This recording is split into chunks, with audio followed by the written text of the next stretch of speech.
ఒక బిల్డర్, ఒక liaisoning consultant, వివి associates నుంచి హర్షవర్ధన్ గారిని తీసుకొచ్చాను. ఫార్మా సిటీని తీసేసి ఫోర్త్ సిటీగా చేద్దామని ఆ ఏరియాస్ అంతా వైబ్ స్టార్ట్ అయ్యి. But definitely it is like the brain child of the CM. He wants to do it. ఇల్లు కట్టుకోవడం కష్టమైన పని ఏం లేదు. మనకి ఏం కావాలనే తెలియాలి, ఎవరిని అప్రోచ్ అవ్వాలని తెలియాలి. ఇక్కడ ఎఫ్ఎస్ఐ అనేది లేదు. 100 feet రోడ్కి మీకు 1 acre or above 1 acre property ఉంటే స్కై ఈజ్ ది లిమిట్. మీరు ఎంతైనా కట్టొచ్చు. ఫైర్ యాక్సిడెంట్స్ వచ్చినప్పుడు మన దగ్గర ఎక్విప్మెంట్ ఉందా అంటే ఉంది, but not as par with other countries. And Mivan వల్ల మనకి అడ్వాంటేజ్ ఏంటంటే structure strength is strong. Fast గా కన్స్ట్రక్షన్ అయిపోతుంది. బిల్డింగ్ లైఫ్ ఇప్పుడున్న construction technology we are more than 75 to 100 years definitely. ఒక different story which has turned out to be success. ఆ రోజు 50-60 లక్షలకు అమ్ముకుందాం అనుకున్న టోటల్ ల్యాండ్ పార్సల్ ఇవాళ వాళ్ళకి మల్టిపుల్ ఫోల్డ్ అయింది. Couple of hundreds of crores they made. Offer తక్కువ ఉండడం వల్ల బ్యాంకర్స్ లోన్ ఇవ్వడము, జిహెచ్ఎంసీఓ, హెచ్ఎండిఓ, ever it is sanction authority వాళ్ళు కూడా ఇచ్చారు పర్మిషన్. ఇప్పుడు బఫర్ ఎక్కువ ఉందంటున్నారు. 111 జియోలో ఇట్స్ గ్రీన్ జోన్ కంప్లీట్లీ. మీరు ఒక 10% ఆఫ్ ది ల్యాండ్ ఏరియాలో కన్స్ట్రక్షన్ చేసుకోవచ్చు.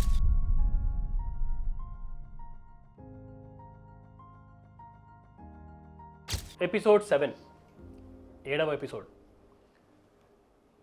ఇల్లు కట్టుకోవడం అంత కష్టమా? సొంతింటి కళ నెరవేర్చుకోవడం ఎలా? ఓకే, ఇదేదో నేను ఇన్సూరెన్స్ యాడ్ చేస్తాను అనుకుంటున్నారేమో. కాదు.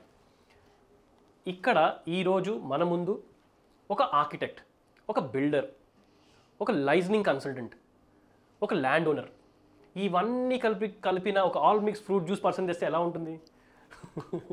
సో మన ముందు 42 ఏళ్ల నుంచి ఆర్కిటెక్చర్లో రాణిస్తున్న ఒక మంచి కంపెనీని రన్ చేస్తున్న పర్సన్ని మీ ముందు తీసుకురావడం జరిగింది. వివి అసోసియేట్స్ నుంచి హర్షవర్ధన్ గారిని తీసుకొచ్చాను. హలో హర్ష గారు, welcome to Hyderabad growth podcast channel. మిమ్మల్ని టెన్షన్ పెట్టను కానీ డైరెక్ట్గా ఒక క్వశ్చన్ అడుగుతాను. ఓకే, మీరెవరు, మీ గురించి అంతా ఇంట్రొడక్షన్ మధ్యలో తీసుకుంటాను. ఓకే. సో ఈ ఫోర్త్ సిటీ క్యా హై? ఈ మధ్యన ఇంత బజ్ ఉంది ఫోర్త్ సిటీ గురించి. What is this all about? The fourth city అనేది మన శ్రీశైలం హైవే ఫార్మా సిటీ దగ్గర the present government is planning. So he wants to come. అక్కడ కొత్త టోటల్ ఇన్ఫ్రాతో అన్నిటితో రావాలని హిజ్ ఐడియా, హిజ్ సీఎం గారి థాట్ ప్రాసెస్. ఓకే. రీసెంట్గా అనౌన్స్ చేశారు ఫోర్త్ సిటీ అక్కడ పెడదామని. సో ఇంకా దాని పర్టికులర్ డీటెయిల్స్ అవన్నీ కూడా పబ్లిక్కి still not yet finalized or చెప్పలేదు. జియో ఇంకా ప్రాసెస్లో ఉంది. ఫార్మా సిటీని తీసేసి ఫోర్త్ సిటీగా చేద్దామని. సో కందుకూరు ఆ ఏరియాస్ అంతా వైబ్ స్టార్ట్ అయింది. ద మూమెంట్ ఫోర్త్ సిటీ అనగానే ఆ సౌత్ ఆఫ్ హైదరాబాద్కు ఉన్న అఫోర్డబిలిటీ పోయింది డైరెక్ట్గా. 2 నుంచి 5 కోట్లు ఉన్న ఎకరం సడన్గా 15 కోట్లు 20 కోట్లు చెప్తున్నారు. ఓకే, సో ఆ అఫోర్డబిలిటీ ఫ్యాక్టరే కంప్లీట్గా హేవర్ అయిపోయింది. సో ఈ ఫోర్త్ సిటీ నిజంగా అవుతుందంటారా, లేకపోతే వీళ్ళు జస్ట్ ఒక ప్లానింగ్ స్టేజ్లోనే ఉందా?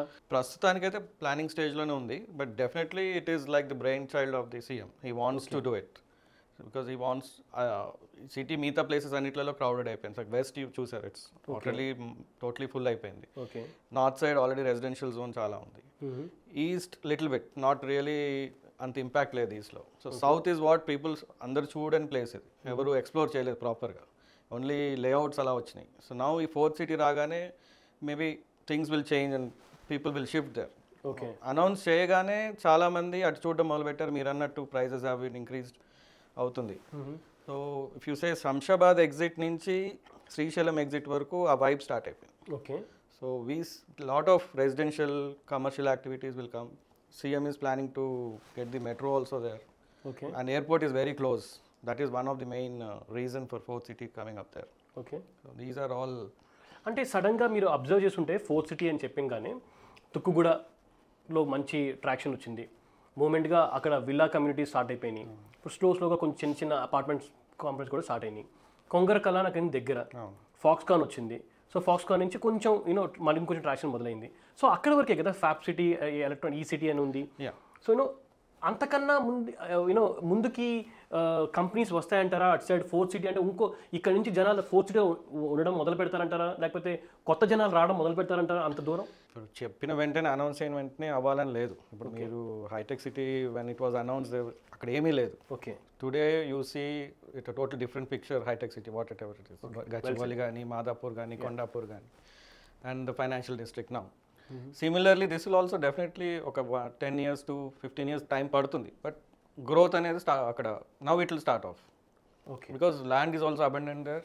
చాలా ల్యాండ్ అవైలబిలిటీ ఉంది. అండ్ రెసిడెన్షియల్ జోన్కి పీపుల్ వాంటెడ్ దట్ సైడ్. ఇటంతా టూ మచ్ ఆఫ్ డెన్సిటీ అయిపోయింది, అవును. వెస్ట్ సైడ్ కానీ ఇటు side. And connectivity, airport connectivity కానీ, సిటీకి రావాలన్న PV Narasimha Rao expressway or ring road is one of the main attraction where it connects all the city wherever you want to go.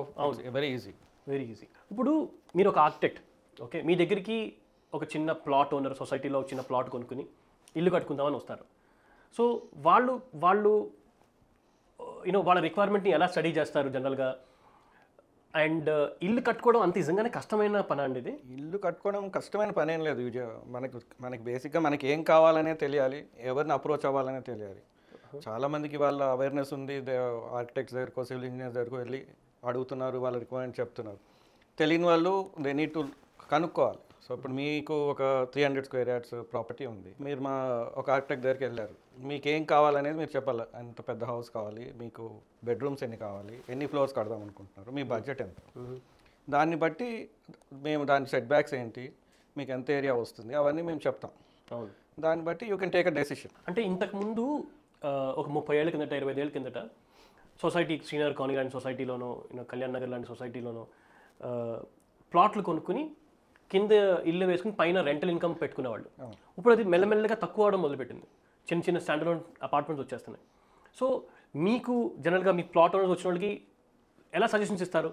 చాలామంది 200 గజాల్లోనే ఇల్లు, independent house పైన ఒక 4-5 పోర్షన్లు వేసేసుకుంటారు. అసలు అలా viability ఉందా, లేకపోతే స్టాండర్డ్ బిల్డింగ్ కట్టుకోవడం దాంట్లో వయబిలిటీ ఉందా? 200 యార్డ్స్లో కట్టుకునేవి అవి మోస్ట్లీ పర్మిషన్స్ తీసుకోకుండా కడితేనే ఆ ఏరియా వస్తుంది. ఓకే, యాజ్ పర్ పర్మిషన్స్ వెళ్తే అంత ఏరియా రాదు మీకు. ఎందుకంటే మీకు 200 స్క్వేర్ యార్డ్స్కి 300 స్క్వేర్ యార్డ్స్కి parking plus 2 floors or 3 floors permission. Okay, ఇప్పుడున్న టీడీఆర్ ఫెసిలిటీతో ఇంకొక ఫ్లోర్ అడిషనల్గా వస్తుంది. ఓకే.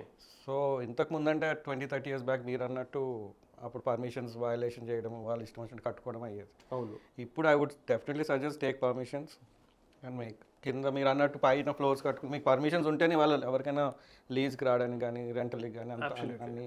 అంటే ఇప్పుడు మీరు చూసుంటే ఇంకో జస్ట్ పాయింట్ యాడ్ చేయాలంటే, జిహెచ్ఎంసీ కానీ హెచ్ఎండి ఏదైతే కాంపిటేటర్ అథారిటీ ఉందో వాళ్ళ దగ్గర పర్మిషన్స్ తీసుకుంటేనే బ్యాంక్స్ కూడా లోన్స్ ఇస్తాయి. ఎస్. అయితే రేపు అమ్ముకోవాలన్నా సరే, మీరు అమ్మాలన్నా లోన్స్ రావాలన్నా ఏదైనా కూడా రేపు ఏమి తీసుకోకుండా మీరు కడితే రేపు యూర్ ఇన్ ద సూప్, మీకు ఇంకా అది పోదు. అవును.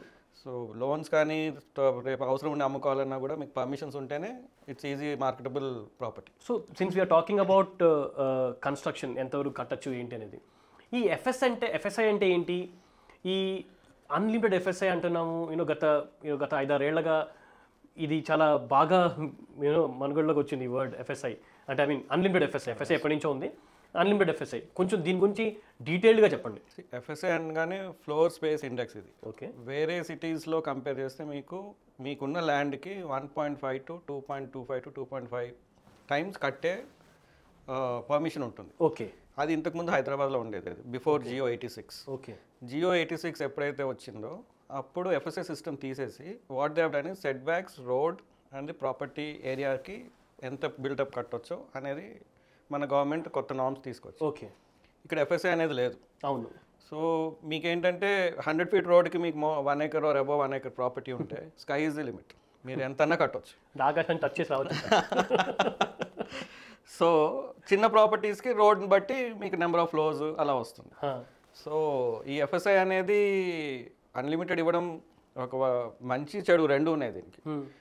మనకేంటంటే Hyderabad sky line has beautifully developed because of unlimited FSI. అవును. And when you're coming from Ring Road towards Financial District, you can see the skyline. Yes. Hyderabad బ్యూటిఫుల్గా అన్ని హై రైజెస్ కనబడుతూ ఉంటాయని. ఎఫ్ఎస్ఐ ఉండుంటే మేబీ అవన్నీ వచ్చేవి కాదేమో. సో ఇప్పుడు ఎఫ్ఎస్ఐ లేదు కాబట్టి వచ్చినాయి అవన్నీ. కానీ ఐ సజెస్ట్ మన సిటీ ఓవరాల్ గ్రోత్కి ఎఫ్ఎస్ఐని కంట్రోల్ చేస్తూ కొన్ని ఏరియాస్లో అన్లిమిటెడ్ ఎఫ్ఎస్ఐ ఇచ్చి కొన్ని ఏరియాస్లో ఎఫ్ఎస్ఐ సిస్టమ్ పెడితే ఓవరాల్ గ్రోత్ వస్తుంది. అబ్సల్యూట్లీ. అది. సో వీఆర్ ఓన్లీ కాన్సన్ట్రేటింగ్ ఇప్పుడు ఒక వెస్ట్ సైడే చూస్తున్నాం మనం. మీరు అన్నట్టు ఇప్పుడు 4th city సౌత్ అటు కూడా డెవలప్ అవుతుంది. అవును. నార్త్ కూడా డెవలప్ అవుతుంది. ఈస్ట్ అందరూ టచ్ చేయట్లేదు, ఈస్ట్ కూడా డెవలప్ అవ్వచ్చు. జనరల్గా మీరు అమెరికాలో చదువుకున్నారు, సో మీకు అక్కడ చూసుంటారు కదా డౌన్ టౌన్ ఫైనాన్షియల్ డిస్ట్రిక్ట్, ఈ డౌన్ టౌన్ సిటీస్లోనే హై రైజెస్ ఉంటాయి ఎందుకంటే ల్యాండ్ లేదు కాబట్టి. కానీ అసలు ఈ ఐడియా ఎందుకు వచ్చింది? మనకి ల్యాండ్ ఎక్కడంటే అక్కడ అవైలబిలిటీ ఉంది. ఇలా వర్టికల్ వెళ్ళడం వల్ల మన దగ్గర ఇన్ఫ్రాస్ట్రక్చర్ కూడా డెవలప్ కాలేదు కదా. ఇప్పుడు 50 ఫ్లోర్స్ అంటే 50 ఫ్లోర్స్కి తగ్గ ఫైర్ ఫైటింగ్ మెషిన్స్ కానీ ఏమైనా డిజాస్టర్ మేనేజ్మెంట్ సిస్టమ్ కానీ రెడీ అయినాయి అంటారా? దానికి ఏమి పాలసీస్ తీసుకుంటుంది గవర్నమెంట్? ఫైర్ నార్మ్స్ అయితే స్ట్రింజెంట్ గానే ఫాలో చేస్తున్నారు department. Compulsory you have to have fire NOC before you start off the construction based on the number of floors and అవన్నీ మనం ఎన్ని ఫ్లోర్స్ వెళ్తున్నాం దాన్ని బట్టి, distance from the flat entrance or the corner of the flat నుంచి స్టేర్స్కి ఎంత distance ఉంది అవన్నీ కూడా కన్సిడరేషన్లో తీసుకుంటాం.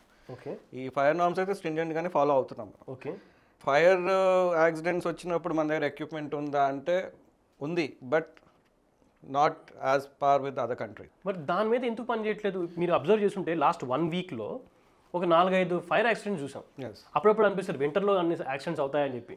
అంటే ఆయన క్లైమేట్కి సంబంధించిన కాదు కానీ ఇవన్నీ ఏదో 2-3 ఇన్సిడెంట్సా, లేకపోతే నిజంగానే సరిగ్గా వీళ్ళు ఫైర్ నార్మ్స్ పెట్టి కట్టలేదా? లేదు, వీళ్ళు ఫైర్ నార్మ్స్ అన్నీ ఫాలో అయ్యారు, ఫాలో అవ్వలేదని లేదు. మేబీ రెగ్యులర్గా వీళ్ళకి ఉన్న స్టాఫ్కి ఫైర్ డ్రిల్స్ చేయడం, ఓకే, అండ్ ఇంటీరియర్స్లో fire resistant or fire retardant materials use చేయడము, okay, and especially kitchens. If you're giving it రెస్టారెంట్స్కి ఇచ్చాము మనము, అలాంటి ఈటరీస్కి ఇచ్చిన వాటిలో కిచెన్స్ డెఫినెట్గా నైట్ క్లోజ్ చేసినప్పుడు మనం చూసుకోవాలి సిలిండర్స్ ప్రాపర్గా క్లోజ్ ఉన్నాయా, స్విచ్చెస్ అన్నీ కరెక్ట్గా ప్రాపర్గా ఉన్నాయా లేదా, అండ్ రెగ్యులర్గా ఫైర్ ఎక్విప్మెంట్ చెక్ చేసుకోవాలి. లైక్ ఫైర్ ఎస్టింగ్విషర్స్ కానీ స్ప్రింక్లర్ సిస్టమ్ కానీ ఇవన్నీ ఎవ్రీ 1 month or 2 monthsకి we have to keep checking. అవును, అది ల్యాబ్స్ అయి ఉండొచ్చు. అవును, అండ్ మొన్న రీసెంట్గా అయిన ఫైర్ యాక్సిడెంట్లో కిచెన్ నుంచి అయ్యింది. అవును, and reason no one knows, but it happen in early hours. ఆ టైంలో స్టాఫ్ కూడా లేరేమో, good maybe that's the reason. అంటే నాకు ఇది కూడా చాలా పెద్ద డౌట్. ఒక కమర్షియల్ బిల్డింగ్లో ఫైర్ నార్మ్స్ చాలా స్ట్రింజెంట్గా ఉంటాయి. వాళ్ళ దగ్గర ఒక రెసిడెన్షియల్ అపార్ట్మెంట్ కన్నా కమర్షియల్లో ఇంకా ఎక్కువగా ఉంటాయి. కానీ కట్ చేస్తే ఆ ఫైర్ ఫైటింగ్ మెషిన్ స్టార్ట్ అయిందా లేదా తెలియట్లేదు, ఇన్వెస్టిగేషన్ ఇంకా అవుతుంది. బట్ చాలా బాధేసింది, అంత పెద్ద బిల్డింగ్లో ఇంత పెద్ద ఫైర్ యాక్సిడెంట్స్ అవుతాయా? అసలు అవుతాయి, అవ్వకుండా ఉండవు. కానీ దీనికి ఆపలేకపోయామా మనం అనేది క్వశ్చన్. ఇది రైట్, అర్లీ అవర్స్లో అవడం వల్ల మేబీ హ్యూమన్ ఇంటర్వెన్షన్ అవ్వలేదు. Okay, so that could be one of the reason. Okay, valid. ఇంత డెన్సిటీగా కడుతున్నారు అపార్ట్మెంట్స్. ఓకే, మీరు వర్టికల్గా వెళ్ళండి, ఫైన్. బట్ ఎకరంలో 215 అపార్ట్మెంట్లు, 150 అపార్ట్మెంట్లు, ఇలా హై రైజ్కి వెళ్ళేటప్పటికీ ఒక టవర్లో దగ్గర 500 మంది ఫ్యామిలీస్. ఓకే, అంటే మీకు గుర్తుందో లేదో, మీ ఊరిలో ఒకవేళ మీ ఊరు ఒక 5,000 ఎకరాలు అనుకోండి, 5,000 ఎకరాల్లో 1000 మంది ఫ్యామిలీస్ ఉండేవాళ్ళు. ఇక్కడ ఇప్పుడు ఎఫ్ఎస్ఐ పుణ్యమా అని 25 ఎకరాల్లో 4,000 ఫ్యామిలీస్ కడుతున్నారు. అవును, అంటే 25 ఎకరాల్లో మీ ఊరు వచ్చేసి 4 ఊర్లు కలిసిపోయినాయి. ఓకే, సో ఇది ఏంటిది మరి, ఇంత అవసరమా? అంటే ఈ డెన్సిటీ గురించి చెప్పండి నాకు. దాన్ని ఎలా జస్టిఫై చేసుకుంటారు? ఆర్కిటెక్ట్గా మీరు కూడా ల్యాండ్ ఓనర్కి సలహా చెప్పేటప్పుడు అఫ్ కోర్స్ ప్రతి ల్యాండ్ ఓనర్కి ప్రతి బిల్డర్కి ఎక్స్ట్రా బిల్టప్ ఏరియా వస్తేనే అది ప్రాఫిటబిలిటీగా చూస్తారు. సో మీరు ఎలా చూస్తారు ఆర్కిటెక్ట్గా? యాజ్ అన్ ఆర్కిటెక్ట్ నేను ఏమనుకుంటానంటే, అల్టిమేట్లీ బిల్డర్కి ల్యాండ్ ప్రైస్కి తను పెట్టే కన్స్ట్రక్షన్ కాస్ట్కి he needs to make money. Okay, so మీరు ఇప్పుడు కోకాపేటలో చూడండి, మన రీసెంట్గా ఆప్షన్లో 100 కోట్లు పోయింది ఎకరం. ఓకే, సో మీరు హై రైజ్ కట్టండి, మీకు క్యాష్ రాదు. సో యూ హ్యావ్ టు డెఫినెట్గా మనం హై రైజ్ వెళ్ళాలి, మోస్ట్ యూనిట్స్ కట్టాల్సిందే. So that's the main reason. Cost of the land price ఎక్కడం వల్ల ఇదంతా రివర్స్ క్యాలిక్యులేషన్లో మనకి డెన్సిటీ అనేది ఒక దగ్గరికి లాగాల్సి వస్తుంది. ఓకే, సో దీన్ని అరికట్టాలంటే యాజ్ ఇంతకుముందు మనం అనుకున్నట్టు ఎఫ్ఎస్ఐ సిస్టమ్ తీసుకురావాలి. ఈ డెన్సిటీ గురించి చెప్పారు, ఈ హై రైజ్ బిల్డింగ్ గురించి మనం ఆడుకుంటున్నాం. దీని లైఫ్ ఎంత ఉంటుందండి? బిల్డింగ్ లైఫ్ ఇప్పుడున్న కన్స్ట్రక్షన్ టెక్నాలజీ, లేటెస్ట్ టెక్నాలజీతో we're more than 75 to 100 years definitely each building. And regular maintenance is required for any building. Okay, ఇంతకుముందు పాత అంటే బిఫోర్ 20 years అప్పుడు 40-50 years ఉండే life span of the building. Okay, but ఇప్పుడున్న construction టెక్నాలజీతో more than easily 100 yearsకి ఒక building కడుతున్నాం, దాన్ని అలా మెయింటైన్ చేసుకోవాలి. అవును, సో క్వాలిటీ రెగ్యులర్గా whatever societies are there for each building. So regular maintenance చేయాలి మనం. ఇప్పుడు మీరు మీరు బిల్డర్ కూడా, ఆర్కిటెక్ట్ కాదు, మీరు బిల్డర్ కూడా. సో మీరు బిల్డింగ్ కన్స్ట్రక్షన్లో ఇప్పుడు కొత్త టెక్నాలజీ మైవాన్ గురించి మాట్లాడుకుంటున్నారు. ప్రతి చోట any high rise building is made with only Mivan technology right now. కానీ నేను విన్నది ఓన్లీ వినడం వరకే, ఇంకా ఫిజికల్గా చూసింది తక్కువ బిల్డింగ్సే, ఎక్కువ వాటర్ సీపేజెస్ అవుతున్నాయి అంటున్నారు మైవాన్ స్ట్రక్చర్లో. ఇది ఎంతవరకు కరెక్ట్? అండ్ ఈ quality of Mivan building construction ఎంతవరకు మనం బాగు చేయొచ్చు, ఇంకా బెటర్ చేయొచ్చు? మైవాన్ కన్స్ట్రక్షన్ అనేది it's the latest technology are shift in the construction. Okay, ఇది ఇంతకుముందు మనం రెగ్యులర్ ఆర్సీసీ స్లాబ్స్ అవి చూసేవాళ్ళం. మైవాన్తో మనకి ఏంటంటే కన్స్ట్రక్షన్ ఫాస్ట్గా అవుతుంది. ఓకే, అండ్ ఫినిషింగ్స్ కూడా బాగా నీట్గా వస్తాయి అవన్నీ. మీరు అన్నట్టు లీకేజెస్ అంటే ప్రాబబ్లీ కిచెన్స్ దగ్గర కానీ యూటిలిటీ దగ్గర కానీ టాయిలెట్స్ దగ్గర కానీ వస్తుండొచ్చు. అవి ప్రాపర్ వాటర్ ప్రూఫింగ్ అవన్నీ చేయాలి. వాటర్ ప్రూఫింగ్కి ఇప్పుడు ఇంజనీర్స్ కూడా ఉన్నారు దాంట్లో. ప్రాపర్ వాటర్ ప్రూఫింగ్ చేస్తే ఆ ఇష్యూ రాదు. ఓకే. అండ్ మైవాన్ వల్ల మనకి అడ్వాంటేజ్ ఏంటంటే structure strength is strong. Okay. And then it's replicas of the structure. So ఫాస్ట్గా కన్స్ట్రక్షన్ అయిపోతుంది. మీకు రెగ్యులర్ ఆర్సీసీ బ్రిక్ మోటార్తో చేయడం అంటే మీకు దీంట్లో 6 monthsలో అయ్యే పని అది మీకు 3-4 monthsలోనే అయిపోతుంది. ఈ క్వాలిటీ ఇప్పుడు మా దగ్గర చాలామంది చూసే వాళ్ళందరూ కూడా ఇల్లు కొనుక్కుందాం అనుకునే వాళ్ళు. ఇప్పుడు ఈ మైవాన్ టెక్నాలజీ వచ్చింది. ఈ మైవాన్ టెక్నాలజీతో కట్టే బిల్డింగ్స్కి క్వాలిటీ చెక్ ఎలా చేసుకుంటారు? వాళ్ళు రేపొద్దున హ్యాండ్ ఓవర్ చేసుకుంటారు. ఇప్పుడు చాలా ప్రాజెక్ట్స్ దగ్గర ఓ 10-15 ప్రాజెక్ట్స్, పెద్ద ప్రాజెక్ట్స్ మైవాన్తో కట్టినవే పొసెషన్కి వస్తున్నాయి. ఇంకో ఈ ఇయర్ నుంచి ఈ ఇయర్ 26లోనే మీకు 25-26లోనే దగ్గర 10-20 పెద్ద ప్రాజెక్ట్స్ పొసెషన్కి వస్తున్నాయి. సో వీళ్ళు ఫ్లాట్ హ్యాండ్ ఓవర్ తీసుకునే ముందు తీసుకోవాల్సిన జాగ్రత్తలు ఏంటి? ఈ క్వాలిటీ వెరిఫికేషన్ టెస్ట్ ఎలా చేసుకుంటారు బయర్? బేసికలీ మనం కొన్నప్పుడు మనం స్పెసిఫికేషన్స్ అన్ని చూసే కొంటాం. ఓకే. వాళ్ళు బ్రోషర్ ఇస్తారు. అవును. అండ్ ఈ స్పెసిఫికేషన్స్ మీట్ అయ్యామా లేదా అనేది మనకి రేరా అనేది డెఫినెట్ ఉంది. అవును. మనం చూసుకోవాలి ఈ పర్టికులర్ క్వాలిటీ మెయింటైన్ చేశారా, ఈ పర్టికులర్ ప్రోడక్ట్స్ యూస్ చేశారా లేదా. అండ్ మీరు కొన్నప్పుడు రెగ్యులర్గా మీరైతే విజిట్ చేస్తూ ఉంటారు మీ ఫ్లాట్. అవును. సో ఆ టైంలోనే మీకు అర్థమైపోతుంది డెఫినెట్గా వాళ్ళు చెప్పిన మెటీరియల్స్ యూస్ చేస్తున్నారా లేదా, ఫినిషెస్ కరెక్ట్గా చేస్తున్నారా లేదా, లైక్ చెప్పిన టైల్స్ కానీ, పెయింటింగ్ కానీ, ఫినిషింగ్స్ కానీ, శానిటరీ కానీ, ఎలక్ట్రికల్ కానీ. Okay. These all you can because మీరు ఎండ్ ప్రోడక్ట్ కొనట్లేదు, మీరు కొనేది ముందే కొంటారు. అవును. సో ఇవన్నీ ప్రాసెస్ మీరు చూస్తూనే ఉంటారు. సో యూ కెన్ డెఫినెట్లీ చూడొచ్చు వాళ్ళు వాడుతున్నారా లేదా అనేది. అండ్ ఇవాళ ఉన్న బిల్డర్స్ అందరూ కూడా రెప్యూటెడ్ బిల్డర్స్.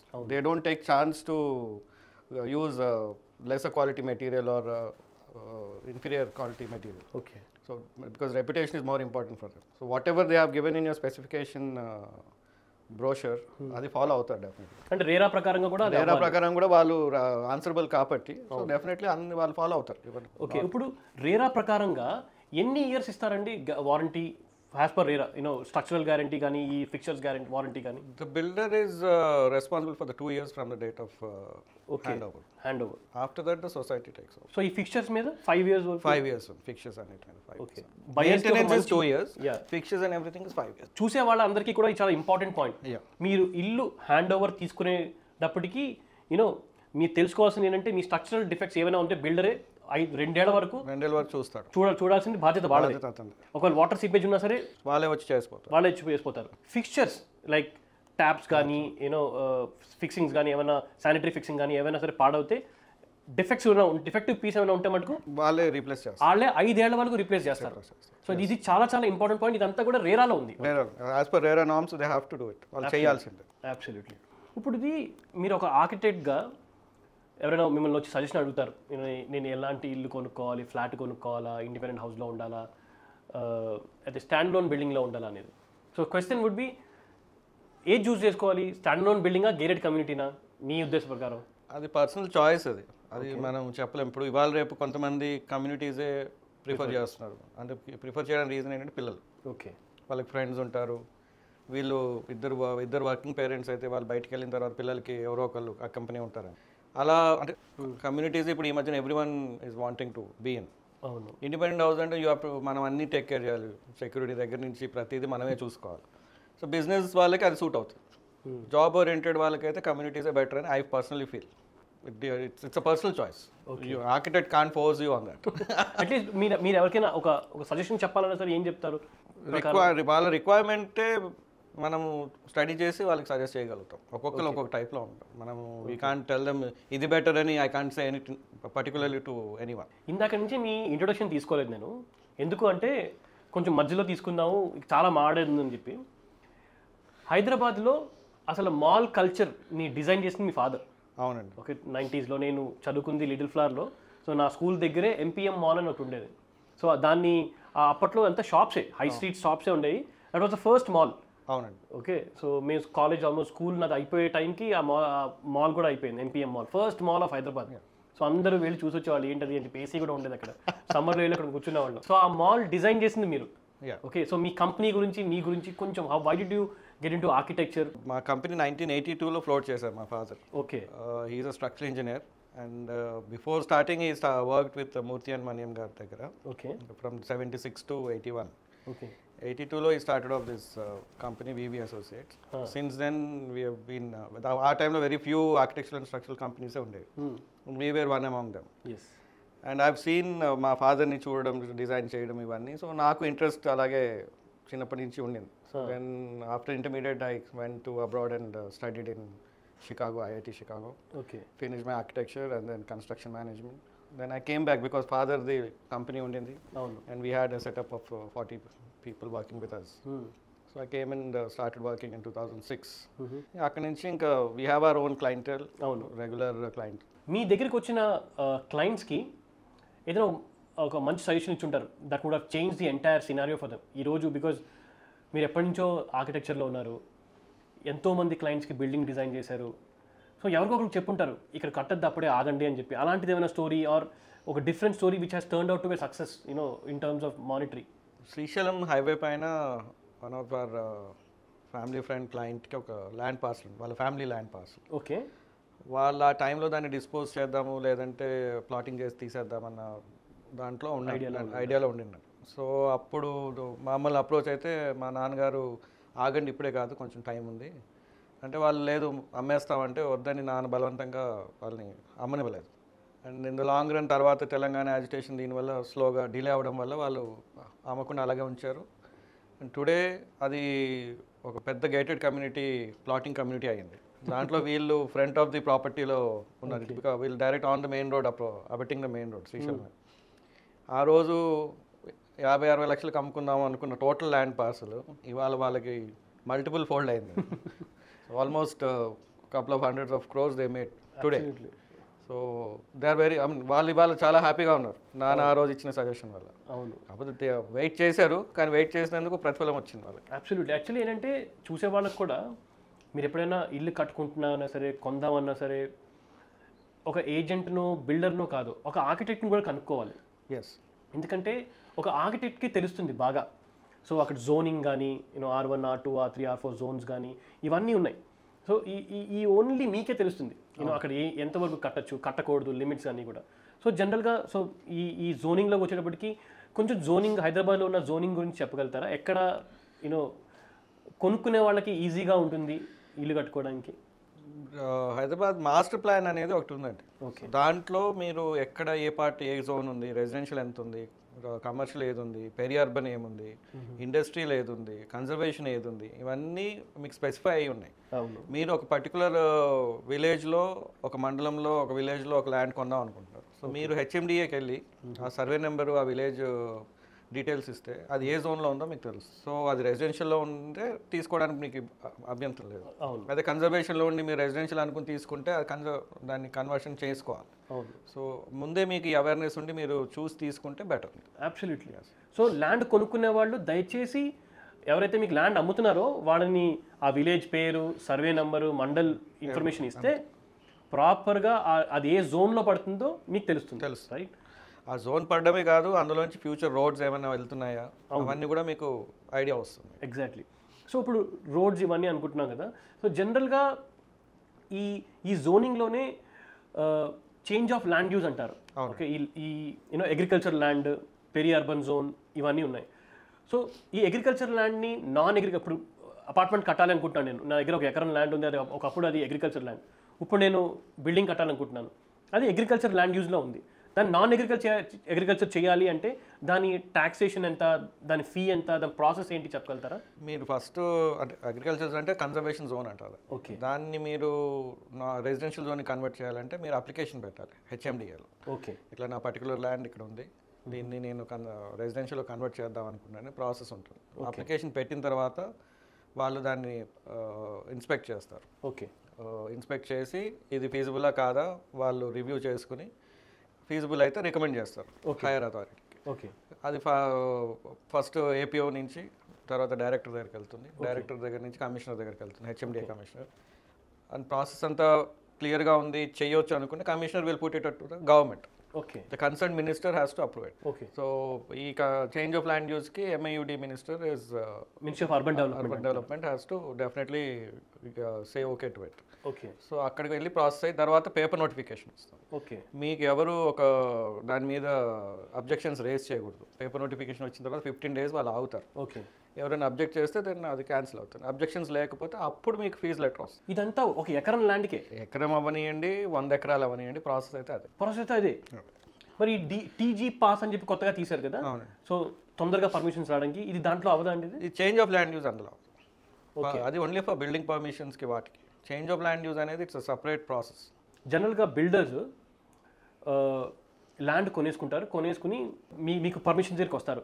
జనరల్గా ఈ పర్మిషన్ టైం ఫ్రేమ్ ఎంత ఉంటుందండి, మీరు డిజైన్ నుంచి పర్మిషన్ వరకు? డిజైనింగ్ డెఫినెట్లీ 2 to 3 months పడుతుంది. క్లయింట్ ఏమనుకుంటున్నారు, మనం అక్కడ ఏమి కడితే వయబిలిటీస్, ఎన్ని ఫ్లోర్స్ వెళ్దాము, ఎంత స్క్వేర్ ఫీట్ ఆఫ్ ఫ్లాట్స్ పెడదాము, లేదా కమర్షియల్ స్పేస్ ఎంత పెడదాము. ఈ ప్రాసెస్ అంతా అయిన తర్వాత మనము మున్సిపల్ డ్రాయింగ్స్ రెడీ చేసి సబ్మిట్ చేసిన తర్వాత if it's regular 5 floor building అయితే మీకు 45 daysలో వచ్చేస్తుంది పర్మిషన్. హై రైజ్ అయితే మీకు ఫైర్ NOC తీసుకోవాలి, ఎన్విరాన్మెంటల్ NOC తీసుకోవాలి, ఎయిర్పోర్ట్ అథారిటీ తీసుకోవాలి. ఇవన్నీ తర్వాత మీరు సబ్మిట్ చేసిన తర్వాత స్ట్రక్చరల్ అనాలిసిస్ అని JNTU కానీ ఉస్మానియా యూనివర్సిటీ కానీ వెళ్తుంది. అక్కడ you have to submit structural details. ఈ అప్రూవల్స్ అన్ని వచ్చిన తర్వాత then you get the final approval from the sanction authority, either HMD or GHMC. So this whole process for high rise building will definitely take 4 to 6 months. మరి ఎందుకు ఇప్పుడు government 30 daysలో ఇచ్చేస్తామంటున్నారు? And prior ఇవన్నీ మీరు ఫైర్ NOCs ఇవన్నీ ముందు చేసుకోవాలి. ఓకే, ఇవన్నీ అయిన తర్వాత మీరు సబ్మిట్ చేస్తే 30 daysలో ఇస్తామంటున్నారు. ఇవన్నీ చేయడానికి అయితే మీకు డెఫినెట్గా 4 to 6 months పడుతుంది. ఓకే, ఇప్పుడు ఎందుకు అడిగాను ఈ క్వశ్చన్ అంటే, చాలామంది బిల్డర్స్ బయర్స్నే మార్కెట్లో కొంచెం ఏజెంట్స్ త్రూ ఈ ఆఫర్స్ ఇస్తూ ఉంటారు. ఇది ప్రీ లాంచ్ లాంటిది. ఏమంటారు, ల్యాండ్ కూడా మీతోనే కొనిపిస్తారు, మొత్తం ల్యాండ్ అగ్రిగేట్ చేసి వీళ్ళు పర్మిషన్స్కి వెళ్తారు. సో ఈ క్వశ్చన్ అడగడానికి కూడా కారణమే ఇది. ఎందుకంటే 6 నెలలు టైం పడుతుంది అంటే ఈ 6 సంవత్సరం కూడా కావచ్చు కదా, చెప్పలేము, కావచ్చు. సో కొనుక్కునే వాళ్ళు చాలా జాగ్రత్తగా ఉండాలి. ఇలా కొనుక్కునే డెఫినెట్లీ నేను సజెస్ట్ చేస్తాను ప్రీ సేల్స్కి వెళ్ళకుండా ఉండడం. Pressure that's the best thing. Pre సేల్స్కి వెళ్ళకుండా ఉంటే పర్మిషన్స్ వచ్చిన తర్వాత డెఫినెట్గా మీరు వెళ్ళొచ్చు. ప్రీ సేల్స్ అనేటప్పటికి మీరు అన్నట్టు 6 months పట్టవచ్చు, 1 year పట్టవచ్చు. అవును. సో ఇప్పుడు ఈ చేంజ్ ఆఫ్ ల్యాండ్ యూజ్లోని మీరు చాలా ప్రాజెక్ట్స్ చేశారు. ఐ మీన్ చాలా మంది గోద్రేజ్ లాంటి కంపెనీస్ కూడా మీరు చేంజ్ ఆఫ్ ల్యాండ్ యూజ్ చేసి ఇచ్చారు. అంటే ఇండస్ట్రియల్ నుంచి నాన్ అగ్రికల్చర్ నుంచి రెసిడెన్షియల్. సో ఈ ప్రాసెస్ అనేది ఫీ ఎంత ఉంటుందండి జనరల్గా? సో ఇందాక నేను ఎక్స్ప్లెయిన్ చేసినట్టు మనం అప్లికేషన్ పెట్టిన తర్వాత ఈ సైట్ ఇన్స్పెక్షన్, కమిషనర్ దగ్గరికి, తర్వాత కన్సర్న్ మినిస్టర్, ఇవన్నీ అయ్యి పేపర్ నోటిఫికేషన్ వచ్చి మీకు మెమో వస్తుంది. జియో రిలీజ్ అయ్యే టైంకి మీకు పర్ ఎకర్కి 10 lakhs is the official fees. Okay, so అది మీరు పే చేసిన తర్వాత మీకు జియో ఇష్యూ చేస్తారు. Okay, approximately it is 10 lakhs. దానికంటే ముందు మేము అడగాల్సింది, ఈ 100 ఎకరాల భూమి ఎలా కొంటారండి? అంటే అంత ఈజీ అంటే దాని డ్యూ డిలిజెన్స్ ఎలా చేస్తారు? దాని ప్రాసెస్ ఎలా ఉంటుంది జనరల్గా అగ్రిగేషన్, ల్యాండ్ అగ్రిగేషన్లో? 100 ఎకరాలు అనేటప్పటికి కంపెనీ త్రూ కొనడమే ఇప్పటి వరకు మనం చూసింది. ఇండివిజువల్స్గా అయితే మనకి సీలింగ్ లిమిట్స్ ఉన్నాయి. సో కంపెనీ ఫామ్ చేసి దాంట్లో కొనడం వల్ల మనకి ఆ సీలింగ్ ఇంపాక్ట్ ఉండదు. ఓకే, సో దాంట్లో I mean obviously due diligence మనం లాయర్తో చేయించుకునే తీసుకుంటాం. సో దట్స్ హౌ ఈ హ్యూజ్ ల్యాండ్ ఎక్స్టెన్స్ ఇంటిగ్రేషన్ అవుతాం. ఓకే, సో ఈ లార్జ్ ల్యాండ్ కొనుక్కున్నప్పుడు చాలా ఇప్పుడు కొన్ని చోట్ల లేక్స్ ఉంటాయి. ఈ వీటిని ఎలాగా మీరు పరిగణలో తీసుకుంటారు? ఇప్పుడు ఫర్ ఎగ్జాంపుల్ కొత్తగా మనకి anyway HYDRAA is a different big question and I want to ask you. కానీ శిఖం ల్యాండ్ అంటారు, మీకు తెలిసి ఉంటుంది కదా. ఈ శిఖం ల్యాండ్లో చాలా తెలియక కొనేసుకుంటారు చాలామంది. కొనేసుకుంటే ల్యాండ్ కొనుక్కున్నాను కదా అని బిల్డింగ్లు కడతారు. లేక్ ఆనుకుని ఉన్న ల్యాండ్ని శిఖం ల్యాండ్ అంటారు. సో దీని గురించి కొంచెం ఎక్కువగా చెప్పగలుగుతారా డీటెయిల్డ్గా శిఖం ల్యాండ్ గురించి? లేక్ ఆనుకున్న దానికి మనకి FTL అనేది ఒకటి ఉంటుంది. ఓకే, దాని తర్వాత బఫర్ ఉంటుంది. ఓకే, FTL అనేది full tank level. Okay, and buffer అనేది ఏంటంటే అక్కడి నుంచి కూడా మనకు లేక్ కానీ, ఆ నాలా కానీ, లేకపోతే ఆ రివర్ బెడ్ కానీ, దాని నుంచి దాని విడ్త్ని బట్టి, దాని సైజుని బట్టి మనకి ఇంత బఫర్ జోన్ అని ఉంటుంది. ఓకే, అది 2 meters నుంచి 30 meters 50 meters కూడా ఉంటుంది, depending on the size of the lake or whatever it is, water body. అది మనం పరిగణలోకి తీసుకోవాలి. ఓకే, అండ్ మనం దాని పక్కన ఆ బఫర్లో కట్టడం లేదు. ఇప్పుడు అదే ఇప్పుడు హైడ్రా అనేది దాని గురించి వచ్చింది. సో ఈ అన్ని ఎవరైతే మిస్యూజ్ చేసి కట్టారో వీటన్నిటిని అందుకని డెమాలిష్ చేయడం అవన్నీ అయ్యి because they want to protect all the lakes. Okay. So అవి మనం ముందే తెలుసుకుంటే ఆ బఫర్ జోన్ని వదిలేసి మనం బిల్డింగ్ కట్టుకుంటే ఎవరు మన దగ్గరికి రారు. ఓకే. సో అది మనం అవన్నీ కూడా డీటెయిల్స్ హెచ్ఎండిఏ వెబ్సైట్లో ఉన్నాయి. ఈ శిఖం గురించి కూడా ఉంది ఎవ్రీథింగ్ హెచ్ఎండిఏ దాంట్లో ఎంత బఫర్ ఉంది అక్కడ అనేది మెన్షన్ చేసి ఉంది. సో వ్యూవర్స్ కూడా ఇది ఒక వార్నింగ్ బెల్, యూనో కొనుక్కునే ముందు అసలు ఈ అగ్రికల్చర్ ల్యాండ్ అని కొనుక్కోవద్దు, ఒక లేక్ పక్కన ఉంది అంటే శిఖమా కాదా కనుక్కో. శిఖమా కాదా అనేది కనుక్కుని ఇప్పుడు లేటెస్ట్గా ఇప్పుడు హైడ్రా ఉంది కాబట్టి మీరు హైడ్రా వాళ్ళని కూడా అప్రోచ్ అవ్వచ్చు. అబ్సల్యూట్లీ. అండ్ దెన్ వాళ్ళ పరిగణనలోకి ఇది ఉందా లేదా, ఉంటే ఎన్ఓసి ఎలా తీసుకోవాలనేది we can ask them. Okay. And actually HYDRAA అంటే గుర్తొచ్చింది. హైడ్రా ఇప్పుడు ఎవ్రీ మండే అనుకుంటా they are actually calling for people. You can go and talk to them, you can meet them personally and give your complaints. So అది కూడా ఇప్పుడు open చేశారు HYDRAA. So actually మీ opinion ఏంటి హైడ్రా మీద?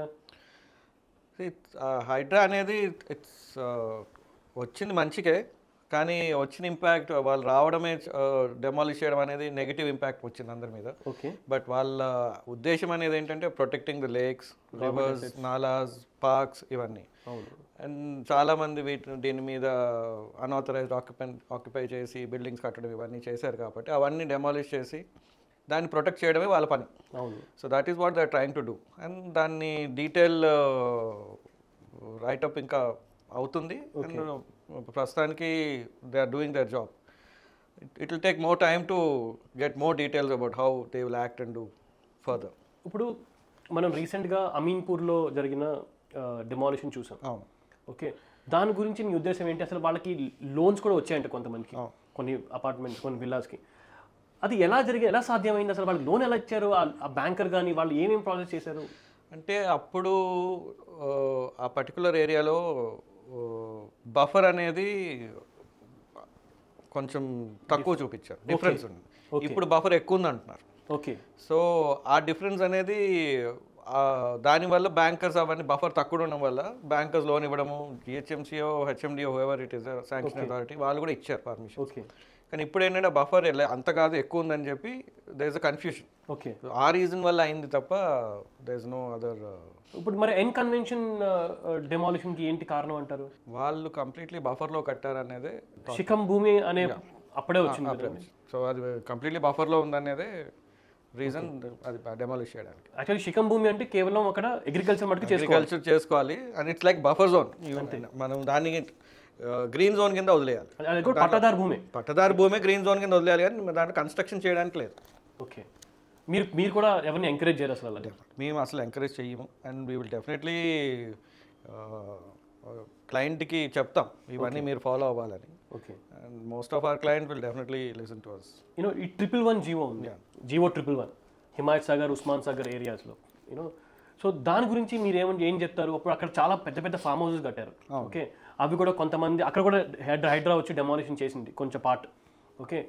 మరి ఏంటిది? ఇది ఎప్పటి నుంచో ఉంది, ఇది ఈ రోజు వచ్చింది కాదు 111 జీవో అనేది. ఓకే. 1980s నుంచి నడుస్తుంది. ఇప్పుడు చాలామంది ఫామ్ హౌస్లు కట్టుకున్నారు. సో మీ ఒపీనియన్ ఏంటి అసలు ఈ 111 జీవో మీద? 111 జియోలో it's green zone completely. And మీరు ఒక 10% ఆఫ్ ది ల్యాండ్ ఏరియాలో కన్స్ట్రక్షన్ చేసుకోవచ్చు మీకున్న ల్యాండ్ ఏరియా. ఓకే.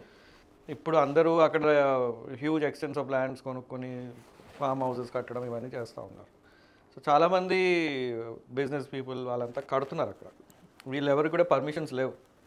సో దీనికి ఇప్పుడు maybe HYDRAA will from now keep tab on it and make sure that further ఇవన్నీ అవ్వకుండా చూస్తారని. That's what is my thought process. Okay. అసలు కొనుక్కోవచ్చా ఈ 111 జీవో? 111లో కొనుక్కోవచ్చు. It's an I mean you can't do anything except keep it as a green field.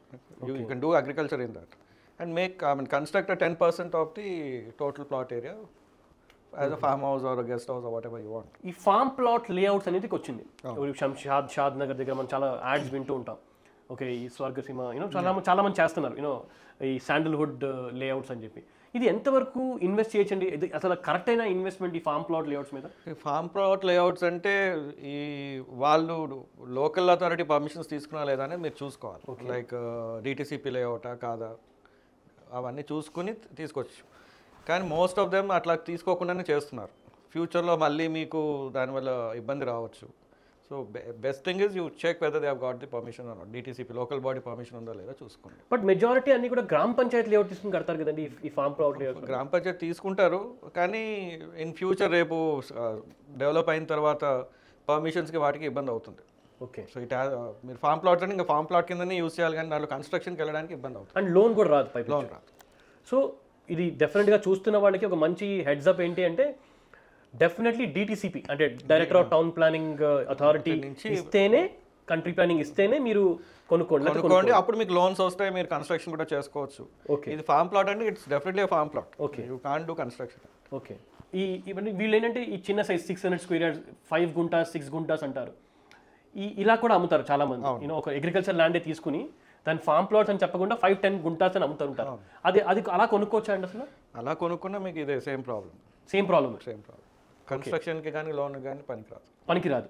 ఇప్పుడు ఈ ఊరిలో చాలా ఇప్పుడు కోకాపేటే ఉంది. కోకాపేట్ ఇప్పుడు బాగా డెవలప్ అయింది. కానీ ఇంతకు ముందు ఒక 20 సంవత్సరాల ముందు కోకాపేటలో అంతా నాలాలు ఉండేవి. ఓకే. సో నేను చాలామంది బిల్డర్స్ కట్టినప్పుడు నేను వెళ్ళి సైట్లోకి వెళ్ళి చూస్తే ఆ నాలాలు ఇప్పుడు లేవు, కొన్ని చోట్ల లేవు, కొన్ని చోట్ల ఉన్నవి. వాటికి బాగా వాళ్ళు బఫర్ జోన్ వదిలేస్తారు నాలకు కూడా. ఇప్పుడు మనం ఓన్లీ లేక్స్ గురించే బఫర్ జోన్ మాడుతున్నాం. కానీ నాకు తెలిసి ఇంకో సంవత్సరం పోయిన తర్వాత డెఫినెట్గా ఈ నాలాల గురించి మాట్లాడుకుంటాం. నాలాలకు కూడా మనకి బఫర్ ఉందండి. Yes, we have a buffer. నాలా సైజుని బట్టి బఫర్ ఉంది. ఓకే. సో నాలాని డెఫినెట్గా కన్సిడర్ మనకి విలేజ్ మ్యాప్స్లో చూస్తే నాలాస్ ఎక్కడ ఉన్నాయి, ఓకే, దాని సైజ్ ఎంత, అవన్నీ కూడా ఉంటాయి. ఓకే. సో ఇప్పుడు ఉన్న బిల్డర్స్ అందరూ కూడా వాటిని కన్సిడర్ చేసే బఫర్ వదిలే కడుతున్నారు. ఓకే. వాటిని ఏమీ మిస్యూజ్ చేయట్లేదు. దీనికి స్పెషల్గా ఎక్కడి నుంచి ఎన్ఓసి తీసుకుంటారంటే irrigation department. So irrigation department HMD ఇవ్వరు, హెచ్ఎండిలోనే ఇరిగేషన్ డిపార్ట్మెంట్కి వెళ్ళి నాలాకి బఫర్ ఎంత ఉంది దాన్ని ఎన్ఓసి తీసుకోవడానికి ఇరిగేషన్కి వెళ్ళాలి. జనరల్గా ఈ బఫర్ని ఎలా డిసైడ్ చేస్తారండి? అండ్ ప్రతి నాలా సైజుని బట్టి ఇంత బఫర్ పెట్టాలని ఉంటుంది. ఇప్పుడు నాలా లైక్ 2 meters నాలా ఉందనుకోండి, ఓకే, 2 sides 2 meters బఫర్ ఉంటుంది. ఓకే. అలా నాలా సైజుని బట్టి ఆ బఫర్ పెరుగుతూ ఉంటుంది. ఓకే. సో అది దాని డీటెయిల్స్ అన్ని మీకు ఇరిగేషన్ డిపార్ట్మెంట్లో అవైలబుల్ ఉంటాయి. ఓకే. సో బిల్డింగ్ కట్టుకోవాలి అంటే ఇప్పుడు ఫర్ ఎగ్జాంపుల్ ఒక 500 square yards ప్లాట్ ఉంది, పక్కనే నాలా ఉంది, వాళ్ళు ఏమైనా ఇండిపెండెంట్ హౌస్ కట్టుకోవాలన్నా సరే ఇరిగేషన్ ఎన్ఓసి ఇంపార్టెంట్ అంటే డెఫినెట్ ఇవాళ డెఫినెట్గా అడుగుతున్నారు ఇరిగేషన్ ఎన్ఓసి. నాలా బెట్టింగ్ ఉంటే మాత్రం కంపల్సరీ ఇరిగేషన్ ఎన్ఓసి తీసుకోవాల్సి. ఓకే. అంటే సిటీలో కూడా అమీర్పేట లాంటి ఏరియాలో కూడా నాలాల పక్కన ఇల్లు కట్టారు. ఈ సిటీస్లో ఉన్న నాలాస్కి అప్పట్లో పర్మిషన్స్ అంటే అంత నాలా ఎన్ఓసి అడగలేదు. ఓకే. కానీ ఇప్పుడు మరి హైడ్రా ఉంది, మరి అడుగుతారా ఏంటనేది వీ హావ్ టు సీ. ఈ పెద్ద పెద్ద వర్షాలు వచ్చినప్పుడు నీళ్ళు ఎక్కడ పోవాలండి మరి? ఈ నాలాల నుంచి. మరి ఈ నాలాలు ఆక్యుపై చేసేస్తే? అదే కదా, that's why HYDRAA has come now. Okay. కానీ ఇప్పటివరకు ఓన్లీ లేక్స్ మీద వాళ్ళు దృష్టి పెట్టారు. ఫర్దర్గా నాలాస్ ఇవన్నీ కూడా they will get into it. ప్రతి నాలాకి మినిమం బఫర్ విడ్త్ ఏమైనా ఉంటుందండి? 2 meters కాకుండా? అంటే మినిమం ఇస్ 2. Minimum is 2. ఇప్పుడు మూసీ ఉందండి, మూసీ మొత్తం సిటీ మధ్యలోంచి పారుతూ వెళ్తుంది. మూసీకి ఇరువైపులా ఇప్పుడు మూసీ డెవలప్మెంట్ అథారిటీ అని పెట్టి they want to develop it. So దీని గురించి మీరు ఏం చెప్తారు? దే గ్రీన్ స్పేస్ చేద్దామని is what the government is thinking. Okay. దాన్ని సో మూసీ 2 sides బఫర్ ఏదైతే ఉందో దాన్ని బ్యూటిఫికేషన్ చేస్తే అదొక టూరిజం క్యాచ్మెంట్ అవుతుంది అన్న థాట్ ప్రాసెస్లో గవర్నమెంట్ దాన్ని ఎంకరేజ్ చేస్తున్నారు. దాని మీద ఫోకస్ పెట్టారు, డిజైన్ కాన్సెప్ట్ మీద, దాని మీద. ఓకే. అది ఇంకా డీటెయిల్స్ రాలేదు, but I think that will be one of the what you say beautification of the city beautification project. Okay. మరి దాని ఇరువైపులా ఏమైనా బఫర్ జోన్ ఏమైనా పెట్టారండి ఏమైనా స్పెషల్గా? అంటే ఆల్రెడీ ఎగ్జిస్టింగ్ మూసీ రివర్కి బఫర్ ఉంది. ఆ బఫర్లోనే I think 30 to 50 meters is what is the buffer. Okay, depending on the size. Okay. So ఇప్పుడు ఎవరైనా మూసీ పరిసర ప్రాంతాల్లో ఇల్లు కొనుక్కోవాలంటే ఏమేమి చూడాల్సి వస్తుంది? వాళ్ళు ఇరిగేషన్ ఎన్ఓసి అయితే డెఫినెట్గా తీసుకోవాలి, అడగాలి. బయ్యర్ అనేవాడు మటుకు కంపల్సరీ, ఫ్లాట్ ఓనర్ మటుకు అడగాలి. ఇరిగేషన్ ఎన్ఓసి ఉందా లేదా అనేది చూసుకోవాలి. ఇరిగేషన్ ఎన్ఓసి ఉంటేనే మీకు హెచ్ఎండిఏ కానీ జిహెచ్ఎంసీ కానీ పర్మిషన్ ఇస్తుంది. సో ఆ ఎన్ఓసి ఉందో లేదా అనేది మీరు చెక్ చేసుకుంటే సరిపోతుంది. బికాజ్ ఎనీహౌ కన్స్ట్రక్షన్ మీరు పర్మిషన్కి వెళ్ళినప్పుడు ఆ ఎన్ఓసి ఉంటేనే HMDA or GHMC will give you the power. ఇప్పుడు 111 కూడా కొన్ని విలేజెస్లో లైక్ వట్టునగల్పల్లి లాంటి విలేజ్లో కూడా ఇప్పుడు కోర్ట్ నుంచి ఆర్డర్ తెచ్చుకుని పర్మిషన్స్కి వెళ్తున్నారు. ఇది ఎలా వెళ్తున్నారు? ఇది ఏంటిది? 111 ఉన్న విలేజెస్ కదా, కొన్ని ఏమైనా ఎగ్జామ్ చేశారా? ఎగ్జామ్ చేయలేదు. 111లో ఏవైతే విలేజెస్ అన్ని మెన్షన్ ఉన్నాయో మీరు అన్నట్టు మా అన్ని కన్జర్వేషన్ జోనే. ఓకే. గ్రీన్ ఫీల్డ్స్ కిందనే ఉంచాలి వాటిని. అండ్ విలేజ్ క్యాచ్మెంట్స్లో కట్టుకోవచ్చు. Okay. Village settlements. Okay. Maybe village పక్కన ఉన్న వాటికి ఏమైనా వెళ్ళుండొచ్చు కోర్టు దాని గురించి, కానీ I don't think so. I'm not aware of it. Okay. ఈ గ్రామకంఠం గురించి మీరు ఏమంటారు? గ్రామకంఠం అనే విలేజ్ సెటిల్మెంట్స్. ఓకే. సో గ్రామకంఠంలో లోకల్ బాడీ సర్పంచ్ కానీ వాళ్ళు పర్మిషన్స్ ఇస్తారు. ఓకే. సో గ్రామకంఠంలో మీరు కట్టుకోవచ్చు. G+1 or G+2 పర్మిషన్ ఇస్తారు. ఓకే. అది విలేజ్ పంచాయతీ నుంచి గ్రామ పంచాయతీ నుంచి వస్తుంది. దీనికి హెచ్ఎండి సంబంధం లేదు. గ్రామకంఠంలో తీసుకోవచ్చు. ఈ గ్రామాలు ఇప్పుడు ప్రస్తుతానికి ఒకవేళ హెచ్ఎండిఏలో విలీనం అయి ఉంటే Okay. అప్పుడు హెచ్ఎండిఏలో పర్మిషన్ తీసుకోవాలి. ఓకే గ్రామ కంఠంలో ఉంది కాబట్టి ఇస్తారు. ఓకే అదే 111లో ఉన్నా గ్రామ కంఠంలో ఉంటే ఇస్తారు. మీరు చూస్తున్నారు కదా కాస్ట్ ఆఫ్ కన్స్ట్రక్షన్ పెరిగింది, అవును దాంతోపాటు 3 ఇంతలు ల్యాండ్ కాస్ట్ పెరిగిపోయింది. అవును సో అఫోర్డబిలిటీ అనేది పోయింది. ఓకే, నేను ప్రతి ఒక్కరిని ఇదే అడుగుతాను, నేను అఫోర్డబిలిటీ గురించే. అసలు అఫోర్డబుల్లో ఇల్లు కొనుక్కోవాలి అంటే ఏం చేయాలి? అపార్ట్మెంట్ కాకుండా ఇలాగా ఎక్కడైనా దూరంలో ప్లాట్ కొనుక్కుని ఇల్లు కట్టుకుంటే అది తక్కువలో అయిపోతుందా? ఎంతలో అవ్వచ్చు? ఒక 200 గజాలు అనుకుందాం, ఎక్కడైనా కొనుక్కుని హెచ్ఎండిఏ లేఅవుట్ డిటీసీపీ లేఅవుట్లో కొనుక్కుని ఇల్లు కట్టుకుంటే తక్కువలో అవుతుందా? ఎలాగా దాని గురించి కొంచెం డీటెయిల్గా చెప్పగలరా? సో డెఫినెట్లీ మీరు అన్నట్టు అఫోర్డబిలిటీ పెరిగిపోయింది. మనము ఫ్లాట్స్ కొనుక్కోవాలంటే ఎంత తక్కువ మినిమం 1 crore తక్కువ మీకు డీసెంట్ ఫ్లాట్ దొరకదు. లేదు. సో మీరు అన్నట్టు కొంచెం సిటీ అవుట్స్కర్ట్స్కి వెళ్తే 200-300 స్క్వేర్ యార్డ్స్ మన బడ్జెట్లో దొరుకుతుంది. అప్పటికి మీరు ఫస్ట్ ల్యాండ్ పెట్టుకుని కొన్ని ఇయర్స్ తర్వాత మీరు ఇల్లు కట్టవచ్చు. అప్పటికి సిటీ స్ప్రెడ్ అవ్వచ్చు, అక్కడికి కనెక్టివిటీ పెరగవచ్చు అవన్నీ. ఆ టైంలో మీరు ఓన్గా కన్స్ట్రక్షన్ చేసుకుంటే మీ కన్స్ట్రక్షన్ కాస్ట్ కూడా మీ తక్కువనే ఉంటుంది. ఇప్పుడు బిల్డర్ అనే అతను డెఫినెట్గా ల్యాండ్ కాస్ట్, కన్స్ట్రక్షన్ కాస్ట్, తన ప్రాఫిట్ అన్నీ వేసుకుని ప్రైజింగ్ స్కై రాకెట్ అయిపోయింది మనకి. సో ఇలా తీసుకుండడం వల్ల మీకు ల్యాండ్ ప్రైస్ కూడా అప్రిషియేట్ అవుతుంది మీరు కట్టే టైంకి. అండ్ మీరు ఓన్గా కట్టుకుంటారు కాబట్టి మీకు కావాల్సిన కట్టుకోవచ్చు. So definitely that's a good option. కుదరని వాళ్ళు ఇంకా డెఫినెట్గా కమ్యూనిటీస్కి వెళ్ళిపోతుంది. అంటే టైం కన్స్టెంట్, సెక్యూరిటీ, అండ్ కట్టడానికి మీకు టైం ఉండాలి. అవును, మీకు ఎవరో ఒకరు మీరు కాకపోయినా మీ వాళ్ళు ఎవరో ఒకరు చూసుకునే వాళ్ళు. సో ఇవన్నీ ఫ్యాక్టర్స్ ఓకే కన్సిడర్ చేయాలి. ఒక 20-30 ఏళ్ళ క్రితం వెనకాలకి వెళ్తే అప్పట్లో లేఅవుట్స్ అన్ని కూడా పర్మిషన్ తీసుకోకుండా వేశారు. అవును ఓకే, ఏ లేఅవుట్కి పర్మిషన్ లేదు. గ్రామ పంచాయతీ లేఅవుట్ కొన్ని ఉన్నాయి, సిటీ నలుమూలల, అంటే ఇది నార్సింగి నుంచి మీ కోకాపేట చూసుకుంటే ఎన్నో ఇల్లీగల్ లేఅవుట్స్ ఉన్నాయి. ఓకే, కానీ అప్పట్లో ప్లాట్స్ కొనేసుకున్నారు అందరూ కూడా. ఓకే, ఇప్పుడు గవర్నమెంట్ కొత్తగా ఇంకో నెల రోజుల్లో అంటున్నారు, మరి పేపర్లో చూస్తే ల్యాండ్ రెగ్యులరేషన్ స్కీమ్ LRS అనేది మళ్ళీ రాబోతుంది అంటున్నారు. సో దీని గురించి కొంచెం ఏమైనా చెప్పగలుగుతారు? So that it will help lot of people. మీరు అన్నట్టు ఇంతకుముందు పాత లేఅవుట్స్ ఏవైతే పర్మిషన్ తీసుకోకుండా చేసినవి, ఫామ్ లేఅవుట్స్ కానీ మీరు అన్నట్టు అవి ఏవైతే ఇప్పుడు సిటీ లిమిట్స్లోకి వచ్చి ఉంటాయో వీటన్నిటికీ రోడ్స్ అని ప్రాపర్గా ఉండి మీ డాక్యుమెంటేషన్ ప్రాపర్గా ఉంటే మీరు LRS స్కీమ్కి అప్లై చేసుకోవచ్చు. ఓకే, అప్లై చేసుకుంటే మీ రిజిస్ట్రేషన్ డాక్యుమెంట్ నుంచి ఆ డేట్ చూస్తారు, కట్ ఆఫ్ డేట్ చూసి మీకు ఒక టాబ్లెట్ సిస్టమ్ ప్రకారం ప్రైజింగ్ ఫిక్స్ చేస్తారు. ఓకే, దాంట్లో మీకు ఎంత ఫీజు కడితే మీ ప్లాట్ రెగ్యులరైజ్ అవుతుంది అనేది ఒక సిస్టమ్ వస్తుంది. అవును, మీరు దాన్ని అప్లై చేయొచ్చు. సో దాన్ని పేపర్ వర్క్ అవుతుంది. గవర్నమెంట్ మీరు అన్నట్టు ఫ్యూచర్లో రిలీజ్ చేస్తారు అది. అప్పుడు మీరు దీన్ని రెగ్యులరైజ్ చేసుకున్నాక మీరు ఏ పర్మిషన్స్ అయినా తీసుకోవచ్చు. ఓకే, కన్స్ట్రక్షన్కి పర్మిషన్స్ బేస్డ్ ఆన్ మీ ప్రాపర్టీ ఏరియాని బట్టి, అబటింగ్ రోడ్ని బట్టి ఎన్ని ఫ్లోర్స్ వస్తుంది ఏంటనేది డిసైడ్ చేసుకోవచ్చు. సో ఇది చాలా ఇంపార్టెంట్. ఎవరికైతే ఇలాంటి ప్లాట్లు కొనుక్కున్నారు ప్రీవియస్గా, కొంతమంది తాతగారి దగ్గర నుంచి వచ్చి ఉంటారు, నాన్నగారు కొనుక్కుని ఉండొచ్చు. ఇప్పుడు వాళ్ళ దగ్గర అలా ఖాళీగా ల్యాండ్ పడి ఉంది LRS అవ్వక. సో ఇప్పుడు LRS రాబోతుంది కాబట్టి ఎప్పటికైనా రావచ్చు. ఓకే, సో వాళ్ళకి కావాల్సిన డాక్యుమెంటేషన్ ఏంటి? వీళ్ళు రెడీగా పెట్టుకుంటే అది వచ్చినప్పుడు ఇమీడియట్గా అప్లై చేసుకోవచ్చు కదా. అప్పుడు వాళ్ళు లేఅవుట్ చేసినప్పుడు విలేజ్ పర్మిషన్ లేకపోతే అగ్రికల్చర్ లేఅవుట్ పర్మిషన్ ఏదో తీసుకుని ఉంటారు లోకల్ బాడీ నుంచో, లేకపోతే అన్ఆథరైజ్డ్ వేసి ఉంటారు. ఏదో స్కెచ్ మ్యాప్ ఉంటుంది. ఓకే, ఆ మ్యాప్ వీళ్ళకి చేసిన దాని లింక్ డాక్యుమెంట్స్ ప్లస్ వీళ్ళ డాక్యుమెంట్, వీళ్ళ సేల్ డీడ్ ఇవన్నీ రెడీగా ఉంటే ప్లస్ రోడ్ విడ్త్ కంపల్సరీ. ఒకవేళ మినిమం 30 feet ఉంటేనే రెగ్యులరైజ్ అవుతుంది. ఓకే, 30 feet కంటే తక్కువ ఉందనుకోండి మీరు కొంత రోడ్ వైండింగ్ వదిలేయాలి. ఓకే, మోస్ట్లీ 25 feet రోడ్స్ వేసి ఉండొచ్చు ఆ టైం. సో ఒక 2.5 feet మీ సైడ్, 2.5 feet ఆపోజిట్ సైడ్ వాళ్ళు కూడా వదలాల్సి వస్తుంది. ఓకే, ఆ వదిలేసిన తర్వాత మిగతా ల్యాండ్ రెగ్యులరైజ్ చేస్తారు వాళ్ళు. ఓకే, సో ఇలా చేసుకుంటే వాళ్ళు LRS ఫీజు కట్టేస్తే తర్వాత ఫర్దర్గా ఆ 2.5 feet వదిలేసిన తర్వాత మిగతా ల్యాండ్లో మీకు పర్మిషన్స్ పెట్టుకుంటే మీకు పర్మిషన్ వస్తుంది. కిందట గవర్నమెంట్లో కూడా LRS స్కీమ్ వచ్చింది.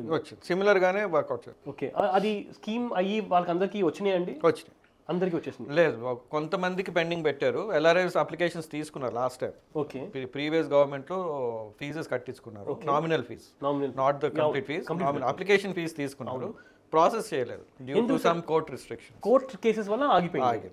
సో దానివల్ల ఆగింది. మేబీ ఇప్పుడు government will take decision on that. Okay, నేను ఫైనల్గా ఇంకో క్వశ్చన్ అడగాలనుకుంటాను. చాలా మందికి హైదరాబాద్లో ఇల్లులు ఉన్నాయి, ఓకే, ఇండిపెండెంట్ హౌసెస్.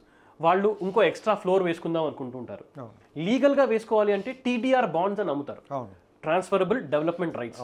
సో దాని గురించి కొంచెం చెప్తారా? సో ఇప్పుడు TDR అనేది as you said transferable development rights మనకి ఎలా వస్తాయంటే మీకు రోడ్ వైండింగ్లో కానీ మీ ప్రాపర్టీ ఇచ్చారనుకోండి, దానికి మీకు బాండ్స్ కింద ఇస్తారు. ఆర్ లేక్ బాడీలో మీకు ప్రాపర్టీ ఉంటే ఓకే ఇప్పుడు దాన్ని కన్స్ట్రక్ట్ చేయలేరు, ఆ లేక్ దానికి టీడీఆర్ బాండ్స్ అలా బాండ్స్ ఇస్తున్నారు. ఈ బాండ్స్ని మీరు కొనుక్కోవచ్చు. సే ఇప్పుడు నాకు వచ్చింది బాండ్, నాకు నా ప్రాపర్టీలోంచి ఒక 200-300 స్క్వేర్ యార్డ్ రోడ్ వైడింగ్లో పోయింది. ఓకే సో నాకు బాండ్ ఇస్తారు గవర్నమెంట్. నాకు అవసరం లేదు, మీరు యాజ్ యూ సెడ్ మీకు ఇంకో ఫ్లోర్ వేసుకుందామని ఉద్దేశం ఉంది. సో మీకు కానీ మీకున్న ల్యాండ్కి మీ హైట్ రిస్ట్రిక్షన్కి మీరు ఆల్రెడీ తీసేసుకున్నారు మ్యాక్సిమం పర్మిషన్, ఫర్దర్గా మీకు రైట్ లేదు. ఈ బాండ్ కొనుక్కొని మీరు ఇంకో ఫ్లోర్ వేసుకోవచ్చు. ఓకే సో మీ 2000 స్క్వేర్ ఫీట్ కడదాం అనుకుంటున్నారు మీ బిల్టప్ పైన, మీ total floor plate is 2000. So దానికి ఈక్వలెంట్గా నేను నాకున్న ట్రాన్స్ఫరబుల్ బాండ్ నేను ట్రాన్స్ఫర్ చేస్తాను. ఓకే అప్పుడు మీరు పర్మిషన్ పెట్టుకుని తీసుకోవచ్చు. ఓకే అక్కడ ఉన్న ల్యాండ్ రేట్ని బట్టి మ్యాచ్ చేస్తాం. Okay so there is a math to it. అది వాళ్ళకి ఎంత ఏరియా కావాలో అంత ఏరియా నా దాంట్లో డిడక్ట్ అవుతుంది. ఓకే ఆ ఏరియా ప్రైజింగ్ మ్యాచ్ చేస్తారు. అక్కడ గవర్నమెంట్ వాల్యూ ఎంత ఉంది, ఇక్కడ గవర్నమెంట్ వాల్యూ ఎంత ఉంది. ఆయనకి ఒకవేళ 200 స్క్వేర్ యార్డ్స్ కావాలి, నా 200 స్క్వేర్ యార్డ్స్ వాల్యూ ఎంత ఉంది, ఈ రెండు వాల్యూస్ మ్యాచ్ చేసి ఆయనకి ట్రాన్స్ఫర్ చేసి నాకు డిడక్ట్ చేస్తారు. సో దీనికి ఏమైనా మినిమం రోడ్ విడ్త్ ఉండాలండి? 30 feet is the minimum road width. 30 feet minimum road width. Okay so ఇవన్నీ ఉంటేనే నేను టీడీఆర్ బాండ్ని యూటిలైజ్ చేసుకోవచ్చు. ఓకే ఇవన్నీ విని తర్వాత ఇల్లు కట్టేసుకోవచ్చు అనిపిస్తుందండి. టీడీఆర్ బాండ్ అనేది మీకు పాత పర్మిషన్ కంపల్సరీ పర్మిషన్ ప్రకారం కట్టుంటేనే. ఓకే డీవియేషన్ చేసి మీరు టీడీఆర్కి వెళ్తారంటే రాదు. ఓ ఇది అయితే మళ్ళీ షాక్ ఇచ్చారు మధ్యలో. నేను ఇప్పుడే కట్టేసుకోవచ్చు అని ఫీల్ అయ్యాను. మీ పాత existing building as per norms కట్టుంటేనే పైన ఇంకో ఫ్లోర్ ఎలిజిబిలిటీ వస్తుంది, ఓకే లేకపోతే రాదు. ఓకే ఇవన్నీ చూస్తుంటే బిల్డింగ్ కట్టుకోవడం చాలా ఈజీనే. ఓన్లీ రిక్వైర్మెంట్ ఏంటంటే మీకు కావాల్సిన ఈ ప్రాపర్ టెక్నీషియన్స్ వీళ్ళందరూ కూడా సరిగ్గా ఉండాలి. టెక్నికలీ క్వాలిఫైడ్ ఆర్కిటెక్ట్స్ దగ్గరకు, ఇంజనీర్స్ దగ్గరకు మీరు వెళ్తే they will help you out with everything. జనరల్గా మీ ఆఫీస్లోనే your father himself is structural engineer. So ఈ స్ట్రెంత్ గురించి, ఇప్పుడు ఈ స్ట్రక్చరల్ స్ట్రెంత్ గురించి కొంచెం ఏం చెప్పగలుగుతారా? ఎందుకంటే రీసెంట్గా కూడా చూస్తున్నారు బిల్డింగ్ కన్స్ట్రక్షన్ ఫేజ్లోనే స్లాబ్లు పడిపోతున్నాయి. ఓకే ఇలాంటి యాక్సిడెంట్స్ అవుతున్నాయి. సో దీనికి ఏంటి కారణాలు? What is it what you can tell an individual person who want to construct a house? So generally structural load calculation అంతా చేసి డిజైన్ చేస్తారు వాళ్ళు. Okay. మీరు 2 floors G+2 కడదాం అనుకుంటున్నారు. ఓకే స్ట్రక్చర్ ఇంజనీర్ జనరల్లీ ఇంకొక ఫ్లోర్ ప్రొవిజన్ పెట్టే ఇస్తారు డిజైన్. ఎందుకంటే ఫ్యూచర్లో మీరు అమ్మేస్తారు, అవును తెలీదు. అవును కొనుక్కున్న అతను మీ ఇంకో ఫ్లోర్ డెఫినెట్గా వేస్తారో వేరో కూడా మనకు తెలియదు. సో డెఫినెట్లీ ఒక ఫ్లోర్ కుషన్ పెట్టుకునే డిజైన్ చేస్తారు. ఈ స్లాబ్స్ పడిపోవడం ఇవన్నీ అనేది ఏంటంటే ప్రాపర్ సెంటరింగ్ చేయకపోవడం వల్లనో, ఓకే జాక్ సిస్టమ్ ప్రాపర్గా యూజ్ చేయకపోవడం వల్లనో, ఈ ఫెయిల్యూర్ వల్ల అవ్వడం వల్ల, కాకపోతే స్ట్రక్చరల్ ఇంజనీర్ వల్ల ల్యాబ్స్ కాదు. ఇవన్నీ చూస్తుంటే ఇంకో డౌట్ వచ్చింది. నువ్వు అసలు ముందే అడగాల్సింది ఇది. మనం బిల్డింగ్ కట్టేస్తున్నాం, మంచి డిజైన్ బిల్డింగ్ కడుతున్నాం, హై రైజ్ బిల్డింగ్ కడుతున్నాం, పార్కింగ్ దగ్గర ఎందుకంటే నేను తక్కువ పడుతున్నాం? యాజ్ పర్ నార్మ్స్ మనకి పార్కింగ్ ఏంటంటే 33% రెసిడెన్షియల్ జోన్లో ఉంది, 44 కమర్షియల్లో ఉంది, ఐటీ అయితే 66 ఉంది. బట్ ఇవాళ ఉన్న traffic and almost every person has a car. So ఇది డెఫినెట్గా కన్సిడర్ చేయాల్సిన విషయమే. And I think government should make more parking percentage పెంచడం అనేది ఏదైనా చేయడము, లేకపోతే అంటే రోడ్ ట్రాన్స్పోర్ట్ అథారిటీస్ వాళ్ళు కూడా ఇందులో దిగాలి. And something has to be definitely taken a call on this. అంటే గవర్నమెంట్ పాలసీ ప్రకారం కూడా నేను చాలా మందిని అడుగుతూ ఉంటాను, హైడ్రా గురించి మీరు ఏమైనా గవర్నమెంట్ సజెషన్ చెప్పండి అని చెప్పి. నేను మిమ్మల్ని అడిగేది ఏంటంటే ఈ ట్రాఫిక్, మీరు నైట్ పూటలు హైదరాబాద్లో బైక్ వేసుకుని వెళ్ళారనుకోండి, ప్రతి గల్లీలోని రోడ్డు మీద కార్ పార్క్ చేసి ఉంటాం. ఈ సంస్కృతి మంచిది కాదు. మనకి హై రైజ్ బిల్డింగ్లు కట్టేటప్పుడు ఎక్కువ కార్ పార్కింగ్ కడితే ఏంటి, అది కూడా ఒక లగ్జరీనే కదా. ఇప్పుడు హై రైజ్ బిల్డింగ్స్లో కార్ పార్కింగ్ అవైలబిలిటీ ఉంది, కానీ ఎగ్జిస్టింగ్ పాత బిల్డింగ్స్లోను మన యూ సీ హైదరాబాద్ పాత సిటీలో, న్యూ సిటీస్ టువర్డ్స్ వెస్ట్, ఇక్కడ మీకు రెసిడెన్షియల్ ఫ్లాట్స్లో కానీ కమర్షియల్ స్పేసెస్లో కానీ పార్కింగ్ అనేది దే డెఫినెట్ కన్సిడర్ చేస్తున్నారు. ఓకే బట్ రీసెంట్గా ఆఫ్టర్ కోవిడ్ ఇంకా ట్రాఫిక్ పెరిగిపోయింది, because everyone owns a car. Public transportation use చేసే వాళ్ళు తగ్గిపోయారు. అలానే సేమ్ టైం పాపులేషన్ కూడా పెరిగింది. And lot of people villages నుంచి మైగ్రేట్ అవ్వడము, అండ్ సిటీలో ట్రాఫిక్ కంజెషన్ ఎక్కువ అవడం, డెన్సిటీ పెరిగిపోవడం. ఫైనల్గా ఈ పాడ్కాస్ట్ త్రూ గవర్నమెంట్కి, బయర్స్కి, ఇన్వెస్టర్స్కి మీ తరఫున ఒక సజెషన్. గవర్నమెంట్కి ఐ వుడ్ రిక్వెస్ట్ దెమ్, ఇది పోర్ట్ సిటీ ఏదైతే వాళ్ళు అనుకుంటున్నారో దాన్ని తొందరగా దాన్ని what is that they are planning to do, way forward ఏంటి అదనేది చెప్తే అదొకటి it will definitely help people to get that side. I mean investments కానీ ఫర్దర్గా హైదరాబాద్ అంటే presently market is little slow. బాగానే స్లోగా Could be for lot of reasons, surplus availability, pricing, everything. Absolutely. So I mean some new thing has to come to the city, like fourth city అనగానే కొంత vibe అక్కడ ఉంది.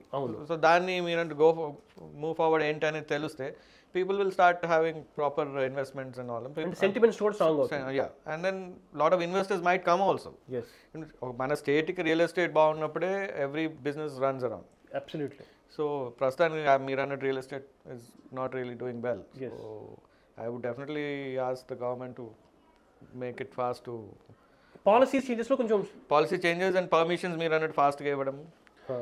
And maybe FSI మీద ఒక most important FSI మీద zoning చేయమని I would request zoning. Like okay, ఒక part of the city సరే అన్లిమిటెడ్ FSI ఇవ్వండి, provided you give the proper infrastructure okay, like drainage system, road connectivity, transportation, metro, everything.